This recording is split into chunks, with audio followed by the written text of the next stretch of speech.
Today I would like to work through an example of a one-trait cross, and I would like to use the example of pea plants. Now, it's not because I'm particularly passionate about pea plants, but the one nice thing about peas is that one gene makes one trait. We don't have a lot of weirdness involved with the genes and the traits that we're observing. A lot of times when we teach genetics, we talk about things like human hair color, and we lie to you. We pretend like human hair color is due to one gene, and that's simply not true. There are lots of different genes that contribute to human hair color, which is why students inevitably ask, well, I was born blonde, but I became, darker hair, or I end up with gray hair, etc. What's going on with all this stuff? Genetics is rarely so straightforward. So by using Gregor Mendel's work, by looking at pea plants and getting a good foundational understanding of genetics, we can then start to get closer to reality. And make things fuzzier and understand how much more complicated genetics really is. There's actually less traits that fall under this really clear distinction. So for example, we're going to look at pea plant height. With pea plants, the dominant phenotype is to be tall, the recessive phenotype is short. I want to mate two individuals together. My individuals are true breeding. They are from a very long line of. And remember, this is the terminology that we use in genetics, especially in agriculture, to communicate that we have homozygous genotypes. So I've been breeding these pea plants for a long period of time. I know that my female, who is true breeding for height, has a homozygous dominant genotype. I am going to mate her with a male who is also true breeding for height, but he is showing me the short phenotype. The only genotype he can have is a homozygous recessive genotype. I'm going to use the letter P to represent my parental generation. My next step is I am going to model meiosis. When I model meiosis, I draw my Punnett square. It doesn't matter if I put my female gametes up here or on the side. Either way, I'm still going to get the same, the same combination here in the center of my Punnett square. So I'm going to start by modeling meiosis, modeling the separation of the homologous pair of chromosomes from my female. 50% of my female's gametes get one dominant allele, and then 50% of my female's gametes get the other dominant allele. I now need to model my male gametes going through meiosis, the separation of this homologous pair of chromosomes. 50% of my male's gametes will receive one recessive allele, and then 50% of my male's gametes will receive the other recessive allele. I next model fertilization, bringing together the gametes and making homologous pairs of chromosomes. Part of our etiquette is that when we write that heterozygous genotype, we keep our capital letter first and our lowercase letter second. And the reason why we do this is to make sure, or make it easier on our eyes, to pick out the patterns, to be able to see where our capital letter is and when we might see our dominant phenotype. Inside of the square, I've modeled the possibilities for just one offspring. Now, pea plants can have hundreds of babies. So if I were to want to know what each offspring would have, I would have to make hundreds of different Punnett squares. Once I have made my Punnett square, my next step is to interpret the data. Remember, I use the F1 symbol to represent my first filial generation. These are the kids of my original parental mating. The first thing I want to do is look to my Punnett square to see what are the possible genotypes from my F1 generation. And when I look inside of this square, I can see that the only possible genotype for my F1 generation is heterozygous. The probability that my F1 generation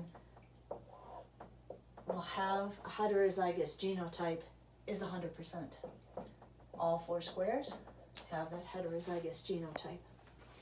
Once I have determined the genotypes and the probability, my next step is to figure out the phenotypes and the probability. The only phenotype that a heterozygous genotype will show us is the dominant. phenotype? I could write in here tall, and that's not incorrect. But one of the things I want to encourage you when we're doing genetics is to use the term dominant or recessive, to start to see and understand that that capital letter means the dominant phenotype. We don't actually really care what that phenotype is. I don't want you to memorize that pea plants are tall, that tall is dominant, and that green seeds and peas are dominant, and having a purple flowers. I don't want you to memorize every single trait and whether or not it's dominant or recessive. I want you to be able to read the symbols, read the language, and interpret it. So, heterozygous genotype, one capital letter, going to show us that dominant phenotype. Now, the probability that our diploid zygote, our kid, our offspring, will show us that dominant phenotype is 100%. The next thing that I want to do is I want to take two individuals from my F1 generation. I want to mate them together and see if I get anything unusual in essentially the grandkids. I want to see if I get any unusual phenotypes or any unusual ratios.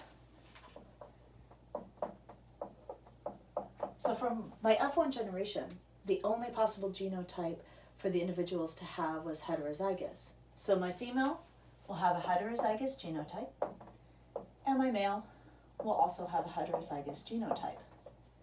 So I've done step one. I figured out my parent genotypes. Next thing I have to do is model meiosis. In order to do that, I'm going to make my Punnett square. And just a reminder, it doesn't matter if you put the female gametes here on the top or on the side, swap them back and forth, still get the same information on the inside.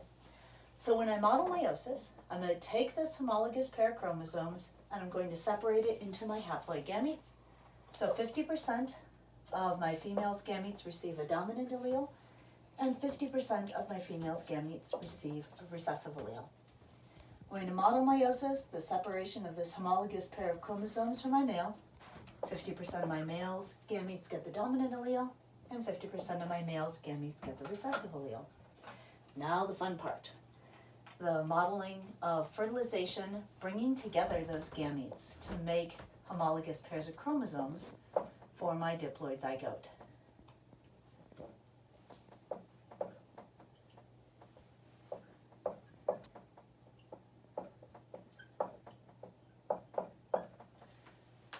So again, inside of my square, I have modeled the possibilities for one individual organism.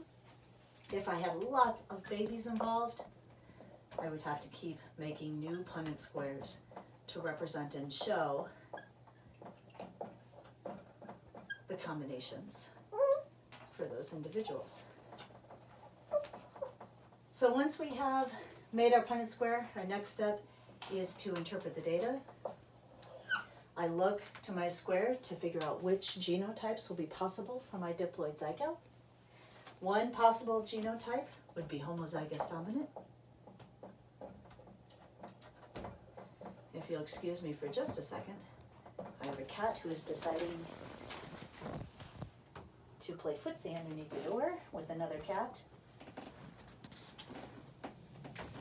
so he can go do something else. So one possible genotype is homozygous dominant. Another possible genotype is heterozygous.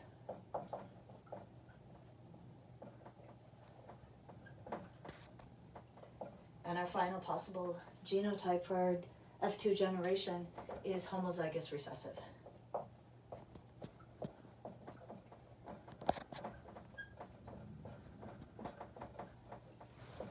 Now that we know the possible genotypes for our F2 generation, let's take a look at those possible phenotypes. Both the homozygous dominant and heterozygous, I got a little ahead of myself.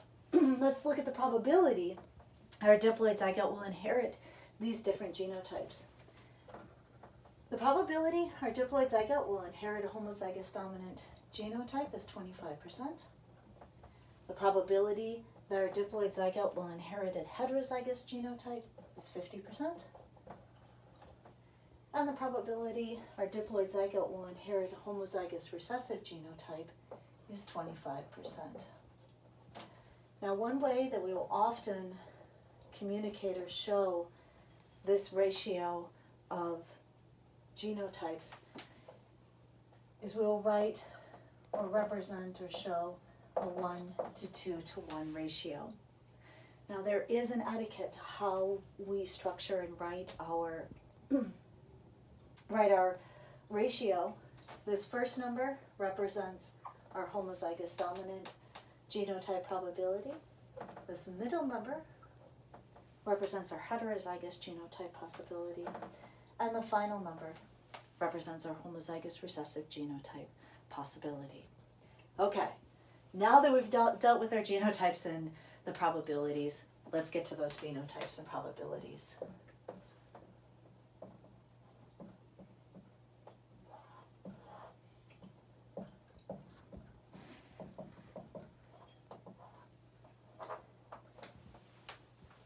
Because both our homozygous dominant and heterozygous genotypes have a capital letter, a dominant gene, I know that they will both show me the dominant phenotype. And our homozygous recessive genotype is the only genotype that will show us the recessive phenotype.